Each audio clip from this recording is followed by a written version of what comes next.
blessings all coming like fun. But thank God for the journey, the earnings, the dust to the plus. Yeah. Gratitude is a must. Yeah.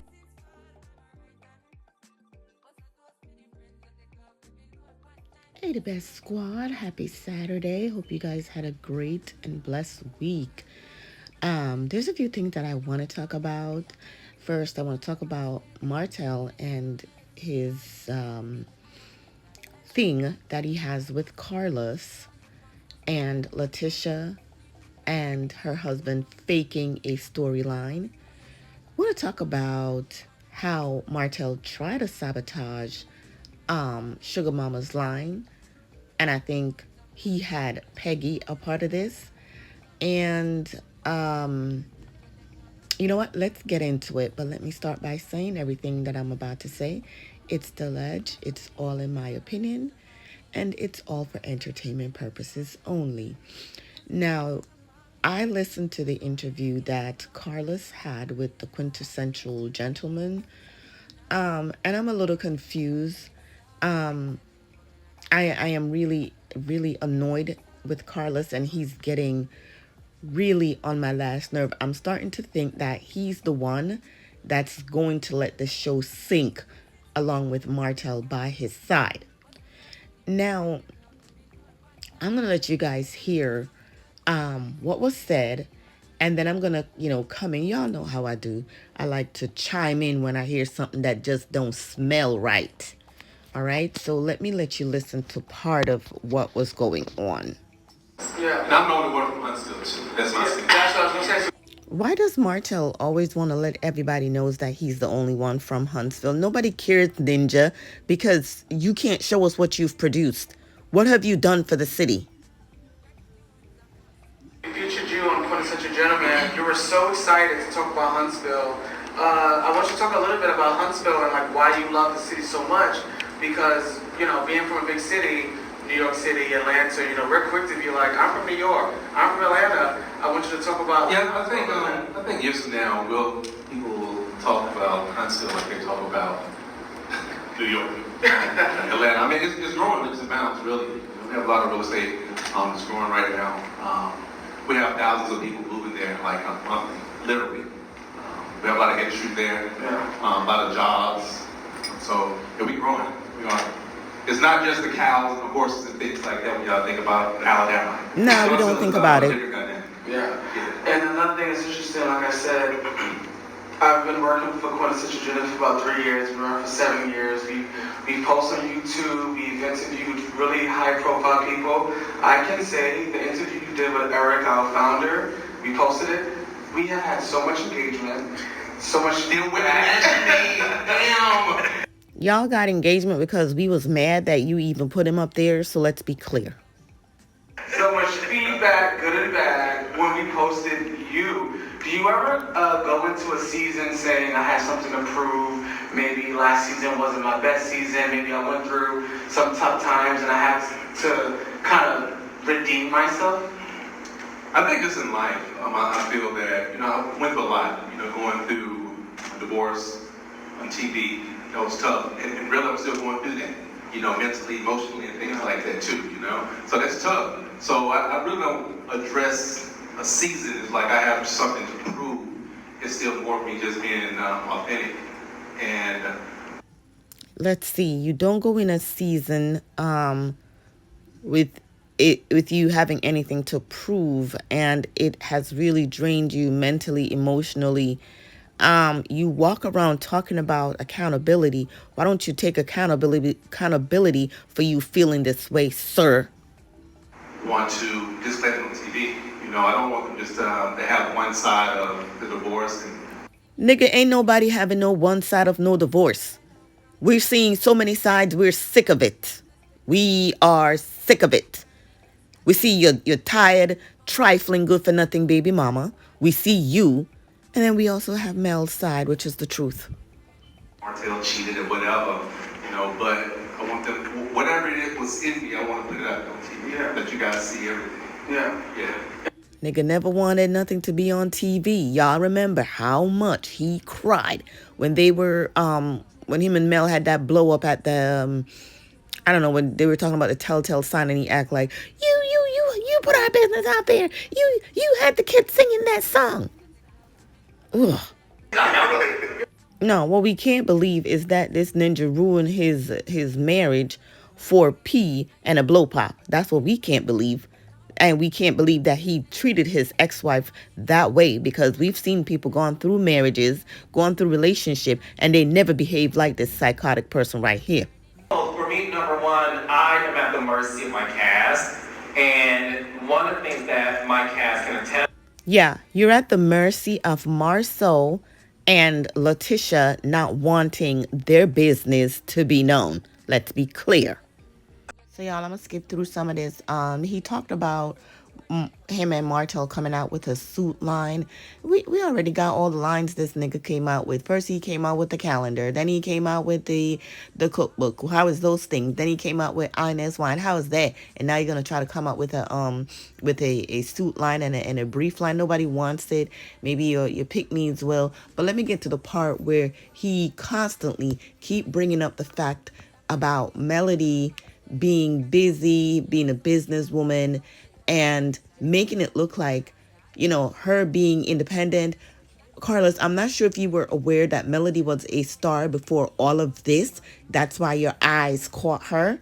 But let me let you guys hear him. I am so sick of him. And they inspired me to create multiple businesses. And in terms of their personal lives, one thing I said on the reunion show is I'm not a parent. And seeing how they navigate through being fathers, you know, black fathers, I learned a lot from them, so that when I'm one, I know how to navigate through that just by watching them. And he and I talk a lot, despite what the millimeters may think, but and You don't care. I really, this sounds crazy. I really do understand him. I bet you do. I bet you do. I get it. The thing is, listen, my parents were married for almost 50 years, and I get the Here comes the garbage. Black couples, married couples, and what a black husband desires. However, what also a black wife also desires. And the one thing that I have learned through producing reality television is two things, and you and I talked about this earlier. Number one, when you marry a black woman, who she was when you marry her, she's not that same woman 10 years later. And the problem, I'm trying to figure out why Carlos is having a conversation with Martell regarding marrying a black woman. No, he married a very independent woman, and because she was the one shining, he couldn't stand it, so he went out and get somebody on his level, a low-class peasant. problem is husbands want you to be that forever. And they'll say, I didn't marry you to be this person. She's like, well, I got dreams and ideas too. He's like, yeah, but I want you to say I love and cook. And she was fine with that in the beginning. Is it me, or do y'all feel like he's trying to come for Mel? But she's growing. And I've learned through my producing that a woman desires 10 years later to be seen differently. And sometimes the man sees that as you switched up on me. Yeah. And then oftentimes, and this is a very controversial segment, but I'll say it anyway. Oh, shoot. You know me. And this little milk dud head, is nodding his head, making it look like what Carlos is saying is true. I can't show the clip because I don't want nobody coming for me. One thing I said on my show. Everyone's going to judge you, right? You have so many comments. Like, what was it that mentally that you said? You know, I'll be real. You know, my upbringing allowed me to have thick skin. You know, my upbringing was pretty tough. Went through a lot at a young age, but it's like I was always that person able to overcome. Not Martell talking about he went through at a young age. We understand that you did, sir, but your mama didn't want you to literally accept this this journey that you're on to getting counsel. Did you tell your mom these problems that you still have in your system?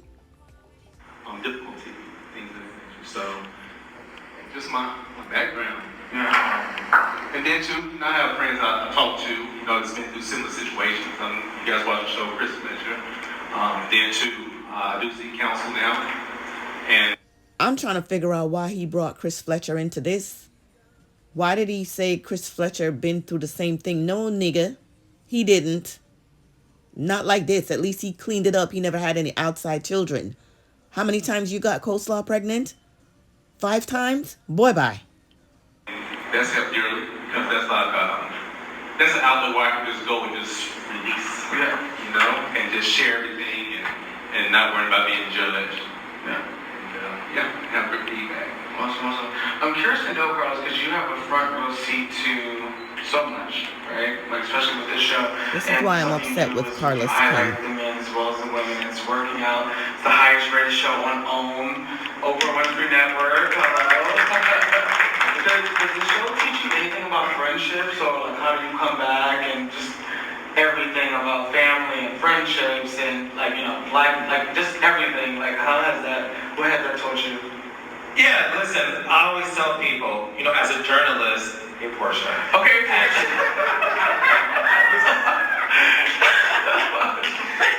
journalist. I look at them for, they inspire me in a lot of ways, and that is really true in terms of their entrepreneurship. We talk a lot about business and creating, he has a men's suit line that's coming out, and we talk constantly about.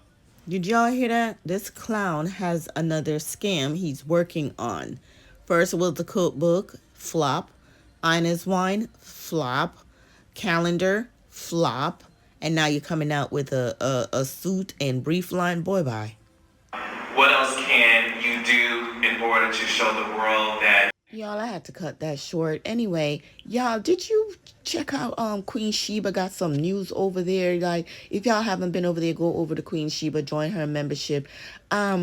She was telling us about Latifah and her husband faking a storyline for us, as we already know that that's what they were doing because it didn't seem real, didn't seem authentic. And come to find out, Latisha's name is not even on the deed for Scholt. It's Martell and Marsue. Oh my God. I ain't surprised. Like Marsue say at the reunion when he went into Martell's room, say, all right, man, good luck. And then he also said to Martell at the reunion that, what he said, this is hands to yourself. Martell said, hands to yourself. Marsue say, this is all business. So I'm not surprised that they're in front of us lying, scheming, Martell acting like he's giving us the real. He already said they all got secrets on each other that they would never tell. But guys, I still want to talk about how Martell tried to sabotage Sugar Mama's business by ordering that the kids not be shown. Reason why he saw that his baby mama tried to put up something with Knox, and because he's not included, not on the show, he tried to sabotage. We all see how Martell tried to get a little boy to be included, even has his name, even put him in everything. When he has the kids, he makes sure he has the little Noxie the same time. Martell and that Peggy tried it, and we all saw that what they did was trying to stop Sugar Mama's line. You don't see Slaw showing that little Noxie anymore, right? You tried it, Martell, but you know what? For every demon's 5 blessing, Melody's now using Sugar Mama's little cousin, same age, and we still purchasing product. Guys, go ahead, like, comment, subscribe. I'll talk to you in the next video. Bye. I had to try to get everything in one. Thank you, guys.